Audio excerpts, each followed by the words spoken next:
Using a diagram showing consumer and producer surplus, show generally how consumption taxes impact consumer and producer welfare. Remember to highlight the deadweight loss to your audience. I will discuss how can taxes impact consumer and producer welfare. Based on the following figure, if the tax is imposed on a market, the quantity that will be sold in the market can decrease. Therefore, some consumer surplus therefore the tax will now become the part of tax revenue. The amount of the tax revenue collected the previously belonged to consumer surplus is the consumer's tax burden. There also exists some producer surplus therefore the tax.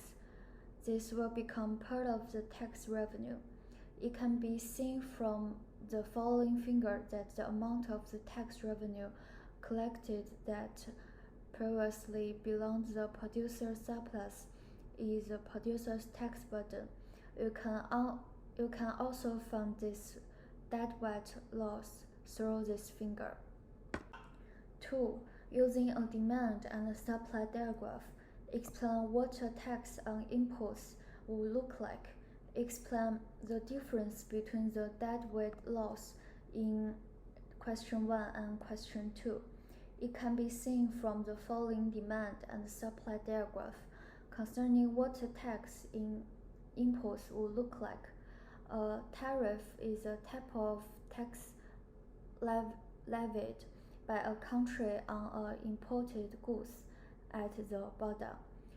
Tariffs have historically been a tool for governments to collect revenue, but they are also a way for governments to try to protect domestic producers.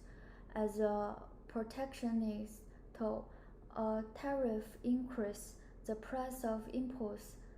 As a result, consumers would choose to buy the relatively less expensive domestic goods instead. In today's global economy, many products bought by consumers have parts of another countries or were assembled overseas. As a result, tariff can also affect consumers of products they believe were made in their own country. Tariffs are used to restrict imports by increasing the price of goods and services purchased from another country, making them less attractive to domestic consumers. The figure below illustrates the effect of world trade without the presence of tariff. In the graph, DS means domestic supply and DD means domestic demand. The price of goods at home is found at price P, while the world price is found at P+. At a lower price, domestic consumers will consume QW worth of goods, but because the home country can only produce up to QD, it must import QW to QD worth of goods. There also exists a difference between question 1 and question 2 concerning the deadweight loss. 3. Now extend this to economy by showing how consumption taxes generally impact aggregate demand and aggregate supply. A consumption tax is a tax on the purchase of goods or service. Consumption taxes can take the form of sales taxes, tariffs, excess and other taxes on consumed goods and services.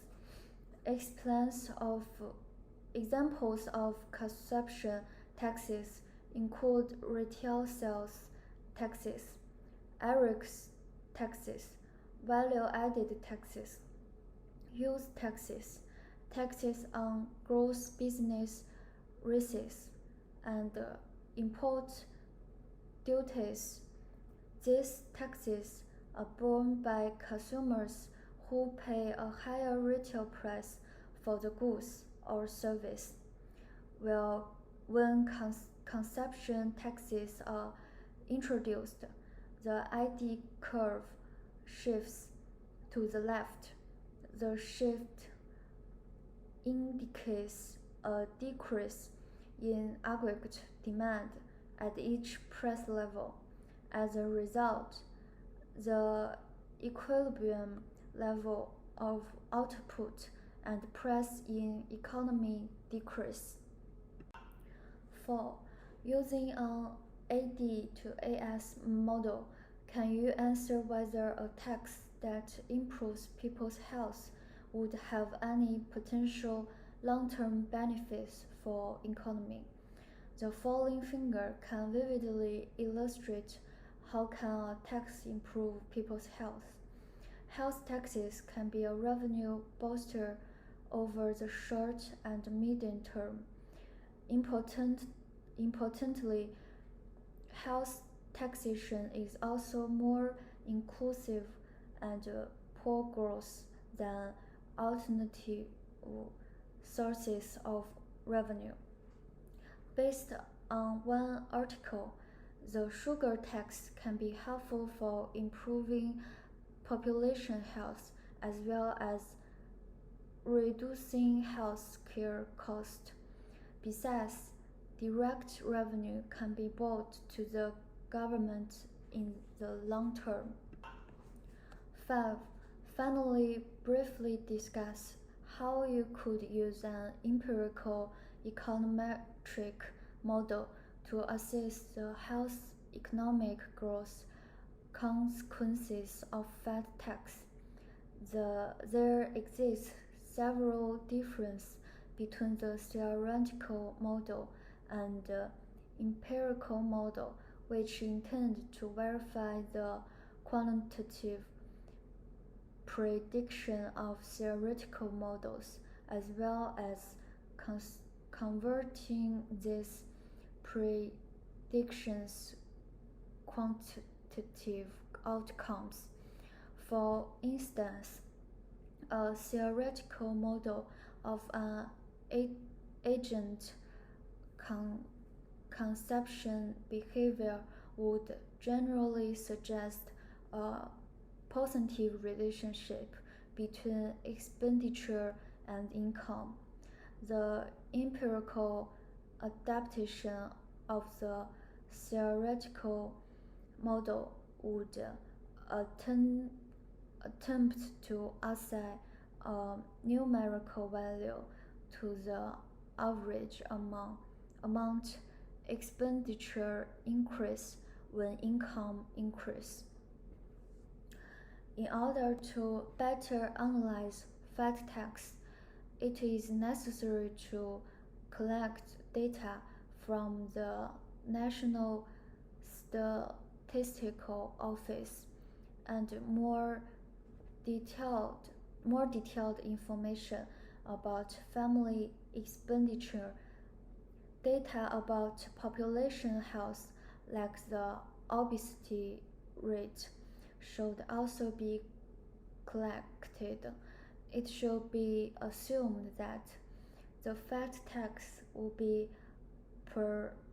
perfectly transmitted to consumer price. Furthermore, no behavioral change on the part of consumers is assumed. The ADAS model also needs to be analyzed.